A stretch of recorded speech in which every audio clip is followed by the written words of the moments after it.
Wow, it is a beautiful day. I think it's like 35 out, and we're hauling corn with 3 trucks. We can move almost 25,000 bushels a day with 3 trucks rolling. May not be huge to some people.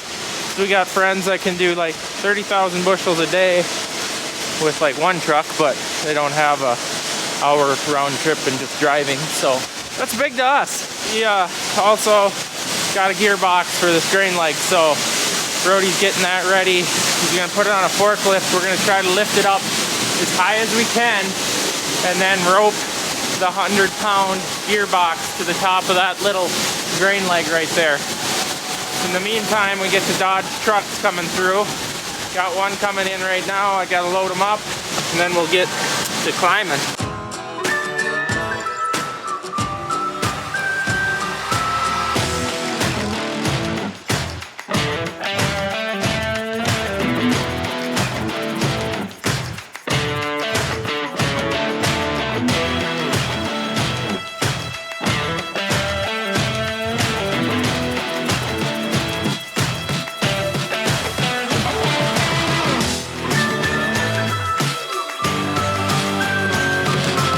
We even got Super Trucker Clem. We haven't her.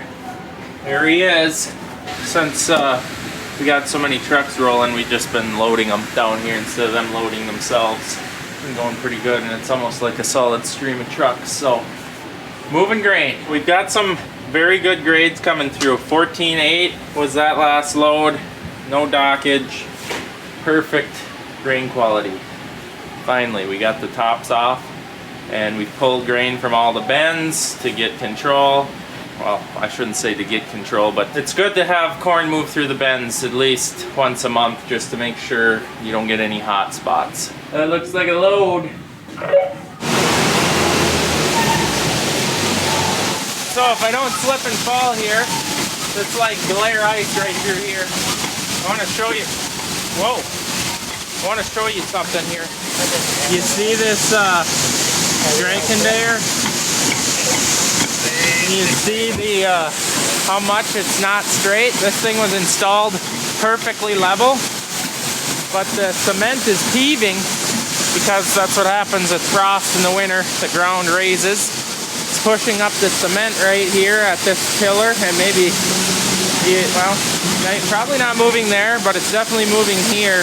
Because by the bend foundations they don't move because they got frost footing, but right here she's pushed up a substantial amount. It's really gapping here. I don't like that. Why do we have corn coming out? That's no brain all. No. Gonna need some sealant. So we're using the side draw. Getting a really nice sample out of there, out of the new 200,000 bushel bend. I haven't been up there to see what it looks like since we started pulling out of there this morning, but we're getting good grades, so you can just assume that it's good, right? Just don't like ice. That's all it is down here. Look it! It's the big Swede! He's got his headset on, probably talking to all his friends. Yeah, that's good. Looks like he even knows what he's doing.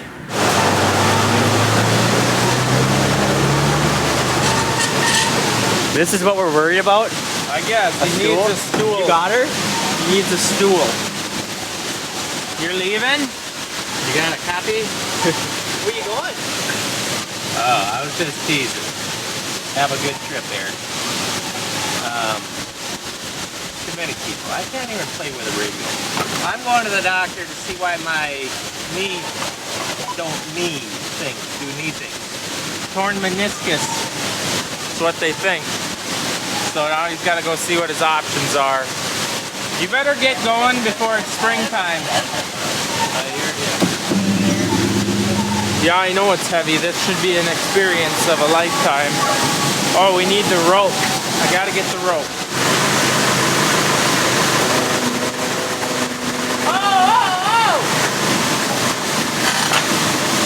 Down! Okay, side shuttle left! Well, that's wobbly way up there! That's rearranged.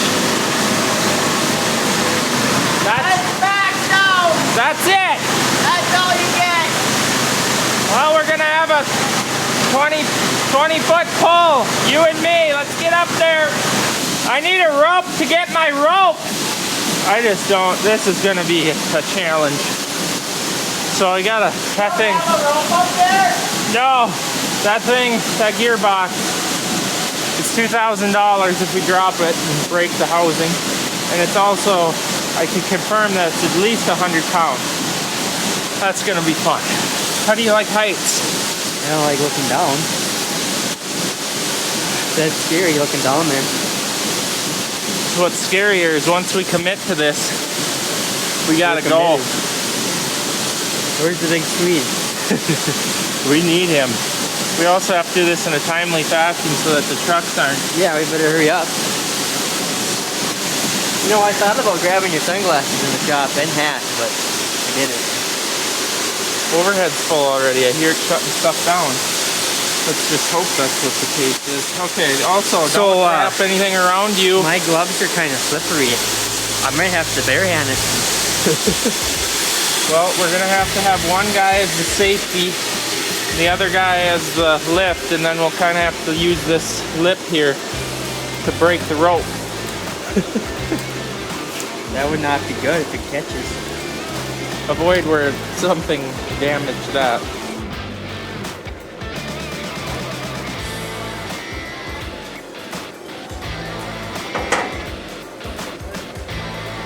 The legs are shaky. It's like the halfway point there that I'm like, I think you're gonna break. Woo, don't need a jacket no more. Shaft goes out.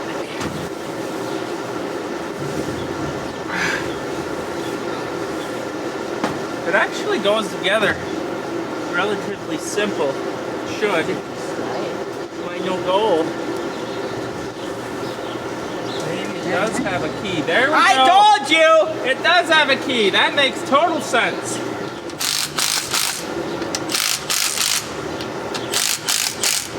Okay, the rest is wrench work on the inside.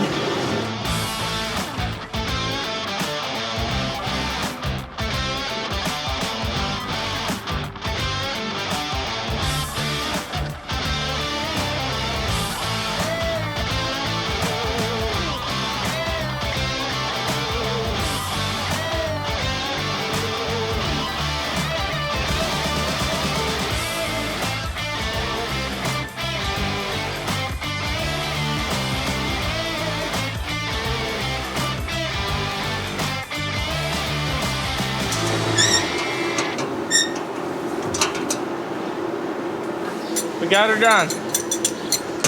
Yes, there is oil in there. We watched the guys who bought it from fill it this morning. Hey! See how far you can shoot it? Oh my god, it's fucking. Hey, hit the bend. Hey! Yeah, we gotta go down. Let's go down. Truck coming. I should be able to get all the tools. I'll wait till you're down so I don't drop nothing on your head. You got him? Yeah.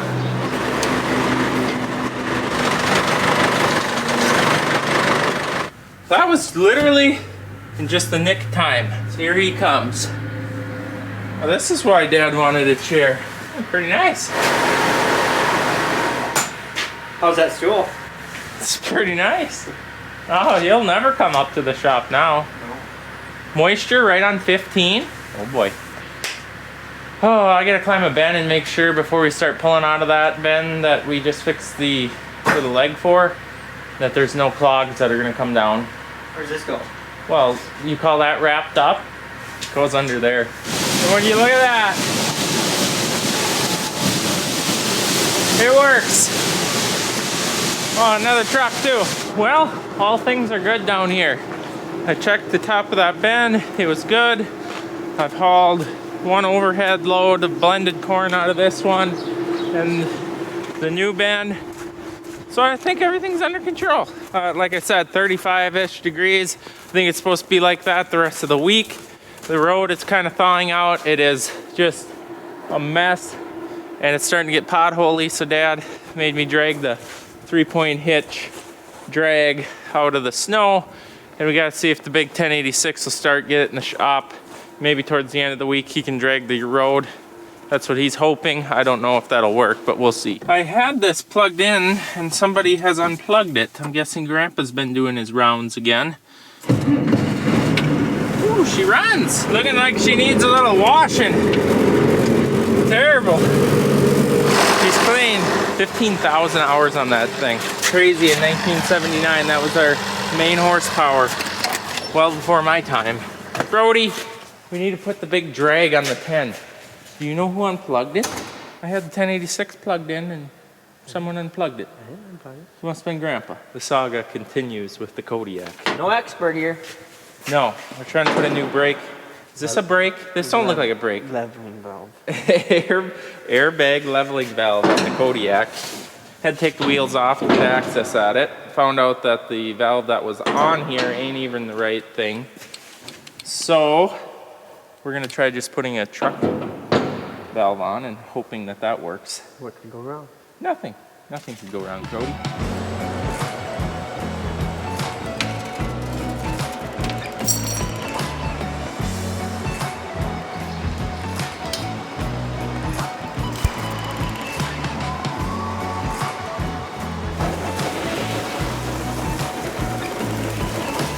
So we got the new valve in.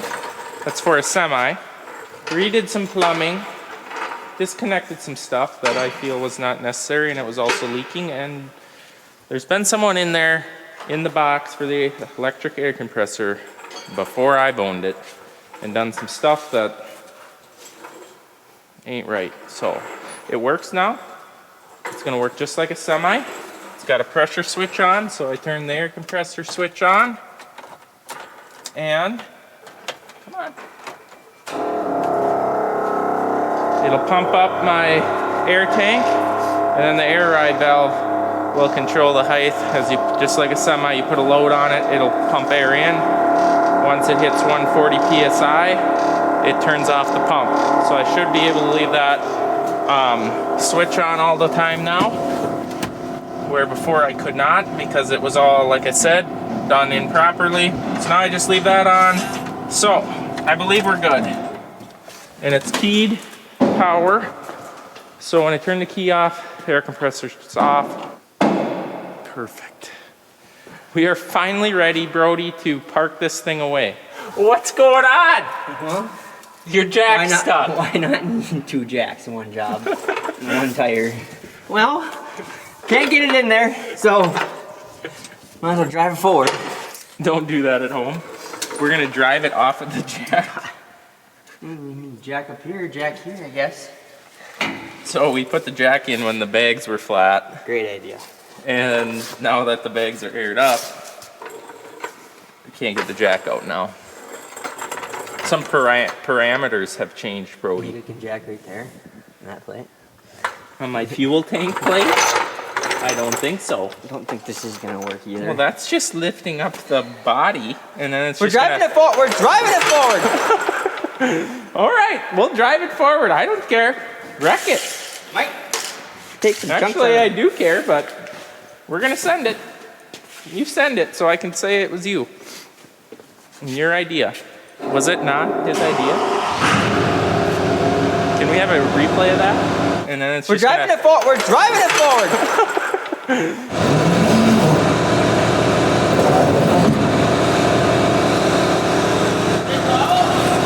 It worked great. I'm so glad that was my idea. Was it not his idea? Woo! Brody, I heard reports that our air compressor from the 1995 may have given up. You want to hear it? What are we gonna explode? Oh, I think he shot. I think something has cracked or broke. It's like all over the wall. And Yeah, something's not right. You know what though? This ain't such a bad thing. I've been wanting a new air compressor, and Dad hasn't let me buy a new air compressor. Because this one Because- works just fine. Well, But not anymore. it did. But I want one that goes to 200 PSI. And so we can pump truck tires. Yeah. Very easy without the air compressor running. Well, that is a concern. We'll have to be careful about not blowing up the tires. She's done. She's done. How much water's in it, Brody? So, that's actually something that we kind of need really bad, because like we use the air all the time. Every day. Running strip. With the Kodiak, now she's ready to go. I suppose it's dirty. Phone call. That was Steve. We're gonna swap trucks again. You've seen in the last video, last night. Broken. Driving this truck literally through the yard and it just shut off and check engine light came on. Mitch came out today.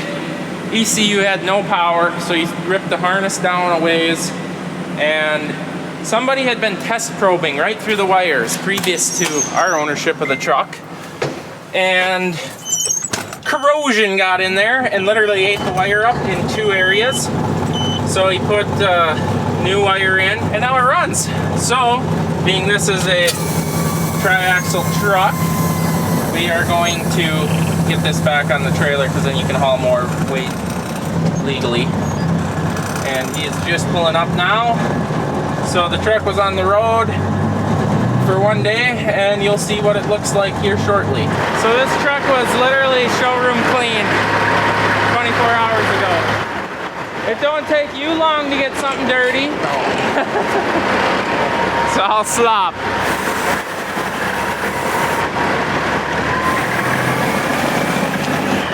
Good thing Brody likes washing. That's the only problem with, I like when we haul with 1, maybe 2 trucks, but when we get 3, it's just like, oh my gosh, we got a lot of washing to do, but that's part of it. That's Minnesota weather and roads for you.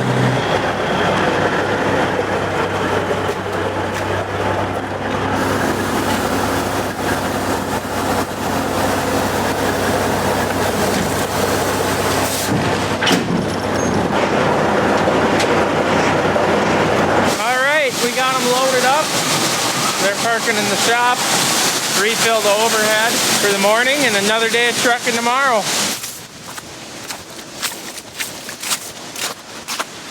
When this freezes overnight, it is going to be so bumpy in the morning. All right, that corn head is our old 612C, the one I used to push in front of the 790, and I think we're selling it. We had a guy come and look at it. Mitch inspected it for him, so we'll see if it sells, but hopefully moving that out. I guess I'm going to be a truck driver tomorrow. Maybe. I don't drive much truck. I get bored. I get bored is the problem. And I got a million other things to do around here, so I don't know. But Clem can't, he's going ice fishing. He had that booked already this week, and we called him like, can you come drive today? And he's like, yeah, okay, only today though. All right guys, I think that's enough of me rambling on. End of the video. Thanks for watching. We'll see you guys in the next one.